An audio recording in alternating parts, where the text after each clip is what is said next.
Hi everybody. So this week, the book we're going to be reading is called The Art Lesson by Tomie dePaola. Now, it's a book about this little boy who loves to do art.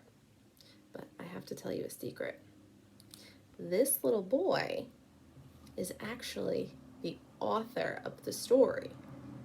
I know what you're thinking. This little boy didn't write the book. Well, he did when he grew up. Remember, we learned about autobiographies this week. So an autobiography is a book that you write about your own life. Now, in the art lesson, the little boy's name is Tomie, just like the author, Tomie dePaola. That's because he's writing about himself. Now, what do you think will happen in the art lesson? We know that the little boy grows up to make art, and he's an author because he wrote this book. Let's see what happens. The Art Lesson by Tomie dePaola. Written and illustrated by Tomie dePaola. That means he wrote the words and he made the illustrations for this book. So he really did love art.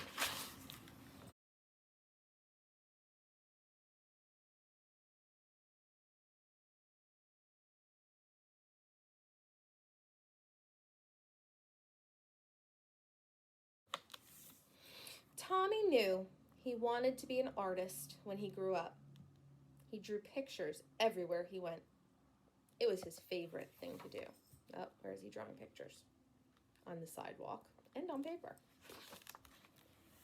His friends had favorite things to do too. Jack collected all kinds of turtles. Herbie made huge cities in his sandbox. Jeannie, Tommie's best friend, could do cartwheels and stand on her head. But Tomie drew and drew and drew. Now, these were Tommie's real friends in his real life, and look at what he's drawing. He's drawing his friends. His twin cousins, who were already grown up, were in art school learning to be real artists.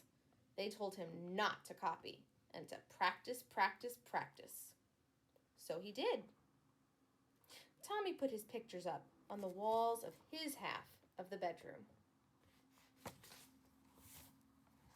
His mom put them up all around the house. Oh, look and see what he drew. All kinds of different things. His dad took them to the barber shop where he worked. There's even more pictures on that page. Tom and Nana, Tommie's Irish grandfather and grandmother, had his pictures in their grocery store. Nana Fall River, his Italian grandmother, put one in a special frame on the table next to the photograph of Aunt Chloe in her wedding dress. Once, Tomie took a flashlight and a pencil under the covers and drew pictures on his sheets. But when his mom changed the sheets on Monday and found them, she said, "No more drawing on the sheets, Tomie." His mom and dad were having a new house built, so Tomie drew pictures of what it would look like when it was finished. When the walls were up, one of the carpenters gave Tomie a piece of bright blue chalk, and Tomie took the chalk and drew beautiful pictures all over the unfinished walls. We drew pictures on the walls. What do you think his dad is going to say? But when the painters came, his dad said, "That's it, Tomie. No more drawing on the walls." Tomie couldn't wait to go to kindergarten. His brother Joe told him that there was a real art teacher who came to the school to give art lessons. "When do we have our art lessons?" Tomie asked the kindergarten teacher.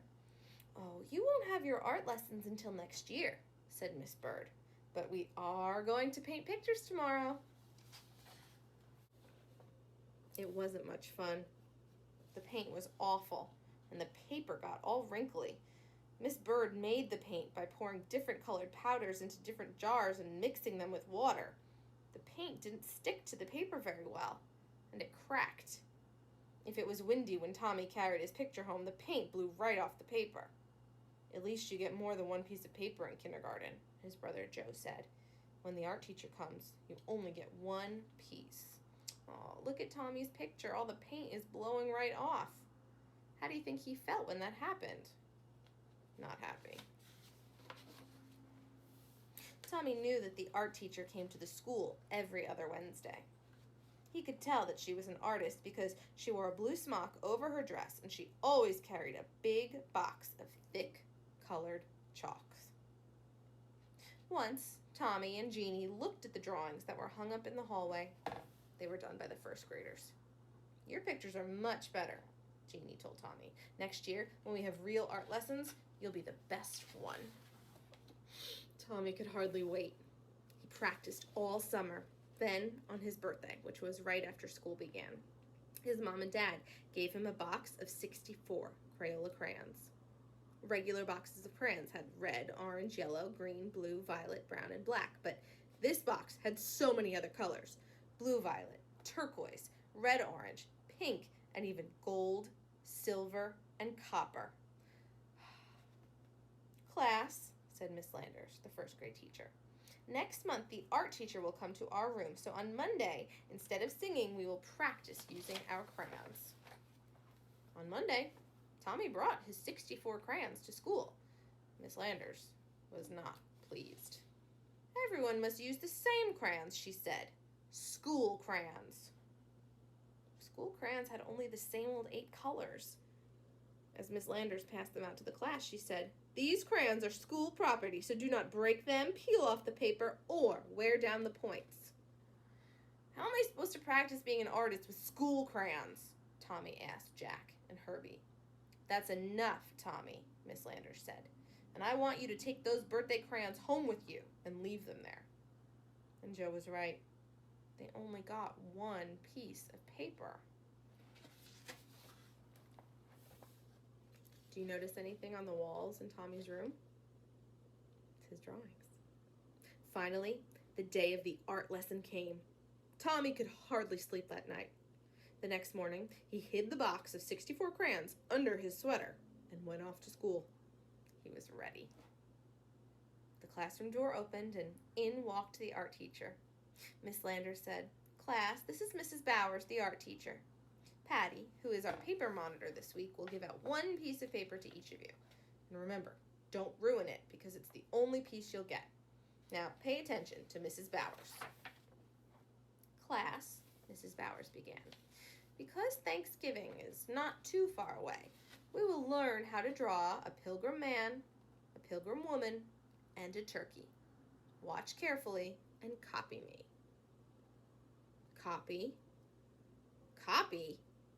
Tomie knew that real artists didn't copy. This was terrible. This was supposed to be a real art lesson. He folded his arms and just sat there. "Now what's the matter?" Miss Landers asked. Tomie looked past her and spoke right to Mrs. Bowers. "I'm going to be an artist when I grow up, and my cousins told me that real artists don't copy, and besides, Miss Landers won't let me use my own 64 Crayola crayons." "Well, well," Mrs. Bowers said. "What are we going to do?" She turned to Miss Landers, and they whispered together. Miss Landers nodded. "Now, Tomie," Mrs. Bowers said, "it wouldn't be fair to let you do something different from the rest of the class, but I have an idea. If you draw the pilgrim man and woman and the turkey, and if there's any time left, I'll give you another piece of paper, and you can do your own picture with your own crayons. Can you do that?" "I'll try," Tomie said with a big smile. And he did. Oh, there's his drawing. And he did. What did he draw on his second piece of paper? He drew the art teacher. And he still does. Hey, that's not the little boy. That's a grown-up man who's an artist. Remember, the book was about Tomie dePaola, the author and the illustrator. So this is a picture that he drew of himself as a grown-up working on his art. And if you see the pictures in the background, those are some of the characters from some of the books that Tomie dePaola wrote. So, all the things that happened in this story, the art lesson, really happened in Tomie dePaola's life. He didn't make them up. So that's why this book is an autobiography. I hope you liked reading it and learning more about Tomie dePaola. I'll see you next time. Bye!